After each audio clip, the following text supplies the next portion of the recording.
Aliw na aliw ang singer-actress na si Sarah Geronimo na makiindak sa spaghetti song kasama ang sex bomb member na si Rochelle Pangilinan.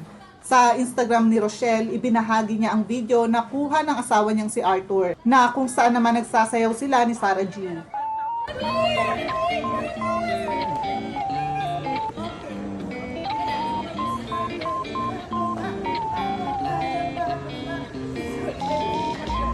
Saad nga sa caption ni Rochelle, "Put spaghetti muna with Sarah G."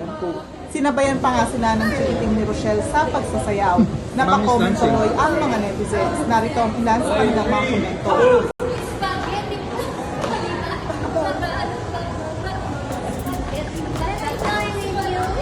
Bagal naman ang kanta mo.